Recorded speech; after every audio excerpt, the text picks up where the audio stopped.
Now, today's talk is about Swar Yoga, okay, and how Swar is related to Pran and the chakras in your body, okay.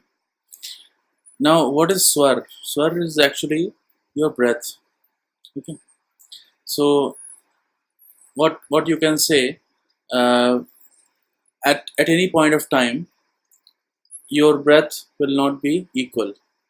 What I mean is, if you're breathing from the left nostril, and I mean you're breathing from both the nostrils, okay, but the amount of air that comes from one generally predominates, okay. For example, sometimes the right nostril is flowing a lot, sometimes the left nostril is flowing a lot, okay.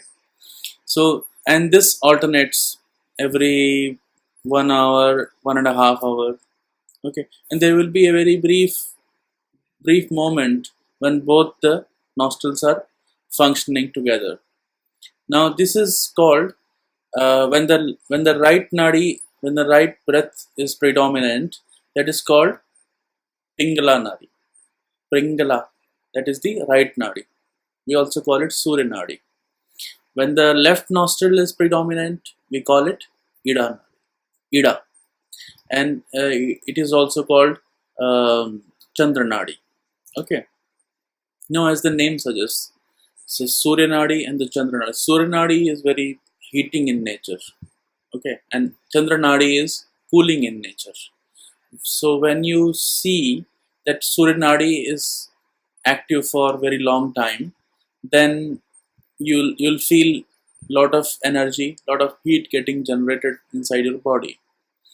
On the other hand, if you see Moon Nadi is active for a long time or predominant throughout the day, then you'll see your body cools a lot, okay. So for example, you're suffering from fever, so you'll suddenly see the Surya Nadi is working a lot, okay. Surya Nadi is predominant throughout the time. Now I'll tell you one of the secret, like how the astrologers actually they prove to their customers that they are genuine or they have a good prediction power.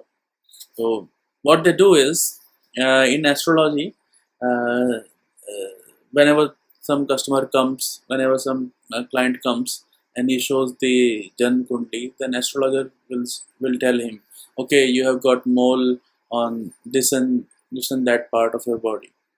Okay, so that is generally seen from the benefic in the Kal Purush Kundli.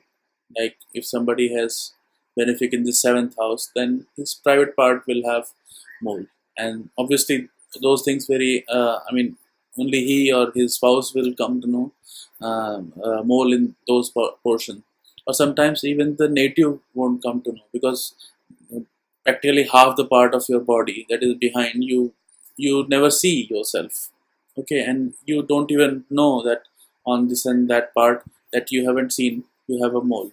So that way basically people people tend to attract the customer, like they win their loyalty, winning trust in the subject, but that is not the sole purpose of Jyotish. Some of the and similar to this, there is also a technique for finding out when the woman's menstrual period is coming.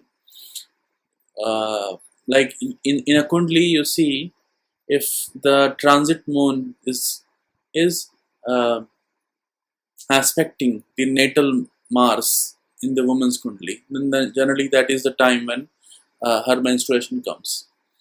Now this is very generally the astrologer will not predict this thing, but these are some of the things that even you apply it without any bias on your kundli, and you see that these things are working, okay. Now on the similar line, I'm going to tell you one more technique that you'll find accurately working, and you'll see how the sun and moon cycles they affect us, and how actually uh, even your breath is getting controlled by all these things. Now let me tell you the concept of Tithi. What is Tithi? Tithi is a lunar day. Okay, like you see the angle between sun and the moon. Okay, that angle can be 0 to 360 degrees. Now you divide that 0 to 360 degrees by 30, you come to 12 degrees. Okay, so in a lunar month there are 30 days and each day has 12 degrees. So each 12 degree angle between sun and moon, that constitutes one tithi. Okay, tithi is, what is tithi? Tithi is actually this relationship between sun and moon. Okay, so if moon is exactly over sun, exactly in line with the sun from the geocentric point of view, then that is called Amavasya. That is a new moon day when the moon is not visible at all. So that's a 0 degree. As the moon passes, it is Shukla Pratipada. That is the 0 degree to 12 degree. It is Shukla Pratipada. Then 12 degree to 24 degree, it is Shukla Dvitiya. Similarly, when the moon comes back to the seventh sign, that is 180 degree apart, then they are exactly opposite to each other, and that time it is Purnima. Likewise, you have 15 tithis in the dark half and 15 tithis in the bright half. The bright half is called Shukla, the waxing moon, and the dark part is called the waning moon, where moon is gradually subsiding. Now you see the breath that is active at the morning, at the sunrise time, exactly at the sunrise time, or you can say within 90 minutes from the sunrise time, that is the predominant breath at that time, is governed by the tithi running that day. Now you can make this experiment. Like here I am giving you the chart. Okay, on this chart you have to map on your daily program. Okay, you have to observe your breath every day at sunrise and make a note of it. You will come to know that 90 to 99%, okay, this comes accurate. As you see in this chart, on the Pratipada, Dvitiya and Tritiya of the bright fortnight, you'll see at the sunrise time the Chandraswar is active. That is, the Ida Nadi is active. That is, your left nostril is active. If it was the Krishna Paksha, that is the waning half, then during the Pratipada, Dvitiya and Tritiya, the Surya Nadi is active. That is your right side. That is the Pingala Nadi.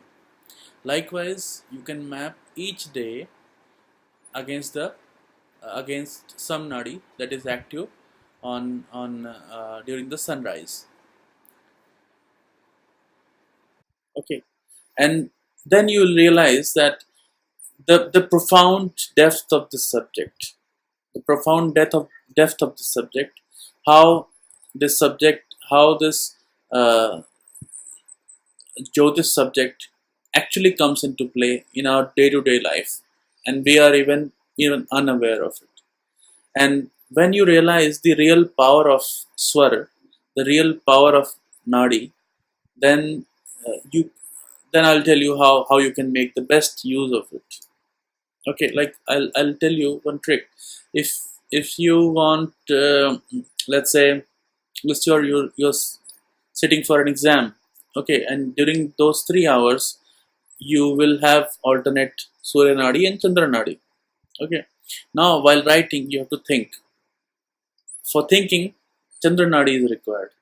Surya Nadi is not required.